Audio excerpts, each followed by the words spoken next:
Hallelujah. सभी भाई बहनों को जय मसीह की। प्रभु की आशीष और उसका अनुग्रह आप सब पर बहुतायत से होता रहे। मैं आशा करता हूँ प्रभु की आशीष में आप सब भी राजी खुशी और कुशल से होंगे और फल फूल रहे होंगे। तो आइए हम वचनों की तरफ चलते हैं। मरकुस रचित सुसमाचार अध्याय 6। मरकुस रचित सुसमाचार अध्याय 6 वचन 1 से 56 तक। 1 से 56 तक। यीशु के उपदेश से चकित लोग। यीशु के उपदेश से चकित लोग। वहां से निकलकर वह अपने देश में आया और उसके चेले उसके पीछे हो लिए। वचन 2। शब्द के दिन वह आराधनालय में उपदेश करने लगा और बहुत लोग सुनकर चकित हुए और कहने लगे, इसको यह बातें कहाँ से आ गई और यह कौन सा ज्ञान है जो उस यीशु को दिया गया है और कैसे सामर्थ्य के काम इसके हाथों से प्रकट होते हैं। वचन 3। क्या यह वही बड़ाई यानी कि लकड़ी के काम करने वाला, क्या यह वही बड़ाई नहीं जो मरियम का पुत्र और याकूब और योसेस और यहूदा और शमौन का भाई है, और क्या उसकी बहनें यहाँ हमारे बीच में नहीं रहती? इसलिए उन्होंने उसके विषय में ठोकर खाई। वचन 4। यीशु ने उनसे कहा कि भविष्यवक्ता का अपने देश और अपने कुटुंब और अपने घर को छोड़ और कहीं भी निरादर नहीं होता। वचन 5। और वह वहां कोई सामर्थ का काम ना कर सका, केवल थोड़े बीमारों पर हाथ रखकर उन्हें चंगा किया। वचन 6। और यीशु ने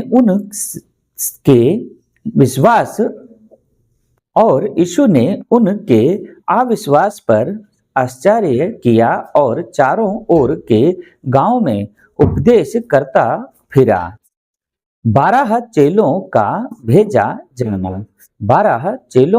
भेजा जाना। वचन 7।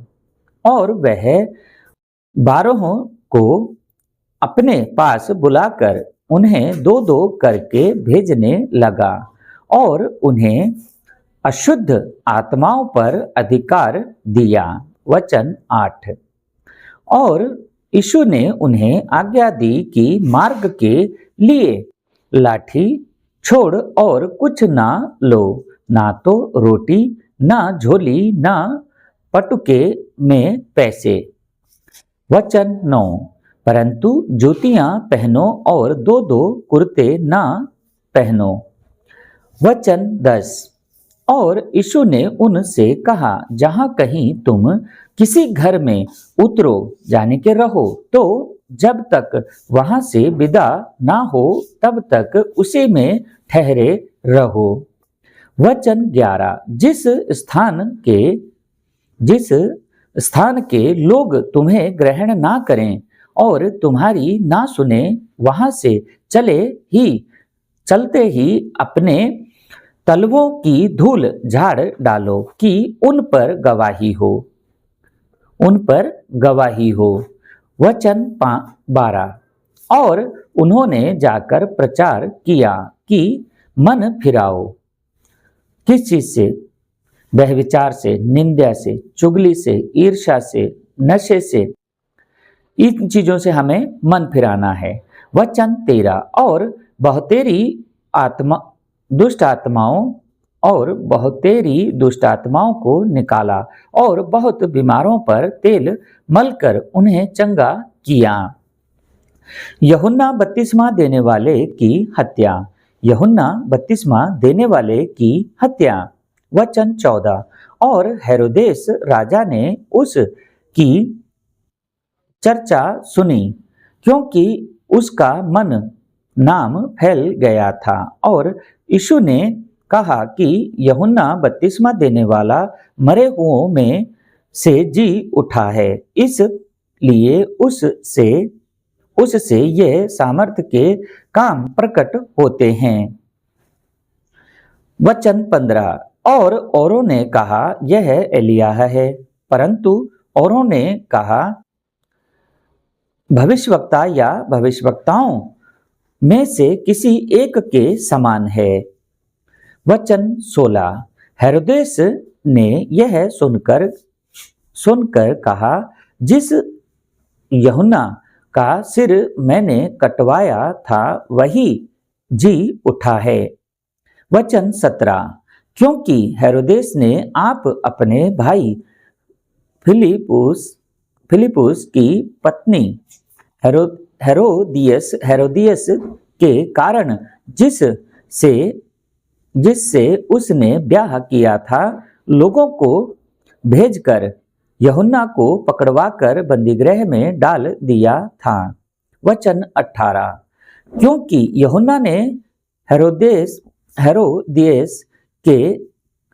से कहा था कि अपने भाई की पत्नी को रखना तुझे उचित नहीं। वचन 19। इसलिए हेरोदियस उससे बैर रखती थी और यह चाहती थी कि उसे मरवा डाले, परंतु ऐसा ना हो सका। वचन 20। क्योंकि हेरोदेस यूहन्ना को धर्मी और पवित्र पुरुष जानकर उससे डरता था और उसे बचाए रखता था और उसकी सुनकर बहुत घबराता था, पर आनंद से सुनता था। वचन 21। और ठीक अवसर पर जब हेरोदेस ने अपने जन्मदिन में अपने प्रधानों और सेनापतियों और गलील के बड़े लोगों के लिए जेवनार की जाने की पार्टी रखी। वचन 22। और उसी हेरोदियस की बेटी भीतर आई और नाचकर हेरोदेस को और उसके साथ बैठने वालों को प्रसन्न किया। तब राजा ने लड़की से कहा, तू जो चाहे मुझसे मांग, मैं तुझे दूंगा। यहाँ बिना सोचे समझे उस लड़की से कह दिया हेरोदेस ने। वचन 23। और उसने शपथ खाई, हेरोदेस से शपथ खाई कि मैं अपने आधे राज्य तक जो कुछ तू मुझसे मांगेगी मैं तुझे दूंगा। वचन 24। हेरोदेस ने बाहर जाकर उसने बाहर जाकर अपनी माता से पूछा कि मैं क्या मांगूं। वह बोली, यूहन्ना बपतिस्मा देने वाले का सर मांग ले। वचन 25। वह तुरंत राजा के पास भीतर आई और उस हेरोदेस से विनती की, मैं चाहती हूं कि तू अभी यूहन्ना बपतिस्मा देने वाले का सिर एक थाल में मुझे मंगवा दे। वचन 26। तब राजा बहुत उदास हुआ, परंतु अपनी शपथ के अनुसार और साथ बैठने वालों के कारण उसे टालना ना चाहा। वचन 27। और राजा ने तुरंत एक सिपाही को आज्ञा देकर भेजा कि यूहन्ना का सिर काट लाए। वचन 28। सिपाही ने जेल खाने में जाकर उसका सिर काटा और एक थाल में रख कर लाया और लड़की को दिया और लड़की ने अपनी माँ को दिया। वचन 29।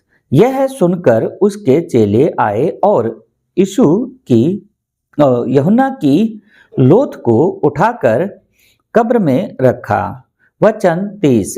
प्रेरितों ने यीशु के पास इकट्ठे होकर जो कुछ उन्होंने किया और सिखाया था सब उसको बता दिया। 5,000 को भोजन खिलाना, 5,000 को भोजन खिलाना। वचन 31। यीशु ने उनसे कहा, तुम आप अलग किसी जंगली स्थान में आकर थोड़ा विश्राम करो, क्योंकि बहुत लोग आते जाते थे और उन्हें खाने का अवसर भी नहीं मिलता था। वचन 32। इसलिए वह नाव पर चढ़कर सुनसान जगह में अलग चले गए। वचन 33। और बहुतों ने उन्हें जाते देखकर पहचान लिया और सब नगरों से इकट्ठे होकर वहां पैदल दौड़े और उनसे पहले जा पहुंचे। वचन 34। उसने निकलकर बड़ी भीड़ देखी। यीशु ने निकलकर बड़ी भीड़ देखी और उन पर तरस खाया, क्योंकि वह उन भेड़ों के समान थे जिनका कोई रखवाला ना हो, और वह उन्हें बहुत सी बातें सिखाने लगा। वचन 35। जब दिन बहुत ढल गया तो उसके चेले उसके पास आकर कहने लगे, यह सुनसान जगह है और दिन बहुत ढल गया है, यानी कि शाम का समय हो गया है। वचन 36। उन्हें विदा कर, चेले कहने लगे, उन्हें विदा कर। किससे? यीशु से। उन्हें विदा कर कि चारों ओर के गांवों और बस्तियों में जाकर अपने लिए कुछ खाने को मोल लें। वचन 37। यीशु ने उन्हें उत्तर दिया कि तुम ही उन्हें खाने को दो। उन्होंने यीशु से कहा, क्या हम 100 दिनार की रोटियां मोल लें और उन्हें खिलाएं? वचन 38। यीशु ने उनसे कहा, जाकर देखो तुम्हारे पास कितनी रोटियां हैं। उन्होंने मालूम करके कहा, 5 और 2 मछली भी, 5 रोटियां 2 मछली भी हैं। वचन 39। तब यीशु ने उन्हें आज्ञा दी कि सबको हरी घास पर पांति-पांति से बिठा दो। पांति-पांति से बिठा दो, कि एक एक लाइन में करके बिठा दो। वचन 40। वह 100 और 50 करके पांति-पांति बैठ गए। वचन 41। और यीशु ने उन 5 रोटियों को और 2 मछलियों को लिया और स्वर्ग की ओर देखकर धन्यवाद किया और रोटियां तोड़ कर चेलों को देता गया कि वह लोगों को परोसे, और वह 2 मछलियां भी उन सब में बंट गई। वचन 42। और सब खाकर तृप्त हो गए। वचन 43।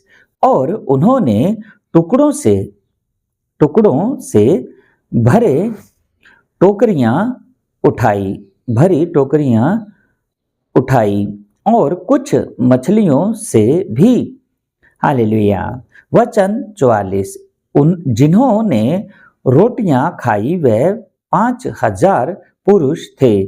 उनमें औरतें और बच्चे शामिल नहीं हैं, लेकिन है वो वहां प्रेजेंट में चल रहे हैं साथ में, पर लेकिन गिनती सिर्फ पुरुषों की गई है। जिन्होंने रोटियां खाई वह 5,000 पुरुष थे। यीशु का पानी पर चलना। तब यीशु ने तुरंत अपने चेलों को बरबस नाव पर चढ़ाया कि वह यीशु से पहले उस पार बैतसैदा को चले जाएं, जब तक कि वह लोगों को विदा करे। वचन 46। और उन्हें विदा करके पहाड़ पर प्रार्थना करने को गया। कौन? प्रभु यीशु। वचन 47। और जब सांझ हुई तो नाव झील के बीच में थी और वहां वह अकेला भूमि पर था। वचन 48। और जब यीशु ने देखा कि वह खेते खेते घबरा गए हैं, क्योंकि हवा उनके विरुद्ध थी, तो रात के चौथे पहर के निकट वह झील पर चलते हुए उनके पास आया और उनसे आगे निकल जाना चाहता था। कौन? प्रभु यीशु। क्योंकि परमेश्वर की रफ्तार और इंसान की रफ्तार मैच नहीं करती, और उनके जो कार्य हैं वो इंसानों के साथ मैच नहीं करते, क्योंकि परमेश्वर बहुत ही स्पीड से हर कार्य को करता है। उनसे आगे निकल जाना चाहता था। वचन 49। परंतु उन्होंने उसे झील पर चलते देखकर समझा कि भूत है, और चिल्ला उठे, क्योंकि सब उसे देखकर घबरा गए थे। वचन 50। पर यीशु ने तुरंत उनसे बातें की और कहा, ढांढस बांधो, मैं हूं, डरो मत। मैं हूं, डरो मत। वचन 51। तब वह उनके पास नाव पर आया और हवा थम गई और वह बहुत ही आश्चर्य करने लगे। वचन 52। क्योंकि वह उन रोटियों के विषय में ना समझे थे, परंतु उनके मन कठोर हो गए थे। वचन 53। और वह पार उतरकर गरसेत में पहुंचे और नाव घाट पर लगाई। वचन 54। और जब वह नाव पर से उतरे तो लोग तुरंत उसको पहचान कर, हालेलुया। वचन 55। आसपास के सारे देश में दौड़े और बीमारों को खाटों पर डालकर जहां जहां समाचार पाया कि वह यीशु है, वहां वहां लिए फिरे। वचन 56। और जहां कहीं वह गांवों, नगरों या बस्तियों में जाता था, तो लोग बीमारों को बाजारों में रखकर उससे विनती करते थे कि वह उन्हें अपने वस्त्र के आंचल ही को छू लेने दे, जिससे वो अच्छा या एकदम भले चंगे हो जाएं, हर बीमारियों से शुद्ध हो जाएं। और जितने उसे छूते थे सब चंगे हो जाते थे। हालेलुया, आमीन। ये सब विश्वास की बात थी। तो मैं आशा करता हूं आप भी प्रभु की आशीष और उसके अनुग्रह में ऐसे ही आगे बढ़ते जाएंगे। तो आज के लिए इतना ही। वचनों और दुआओं में बने रहने के लिए आप सभी का धन्यवाद।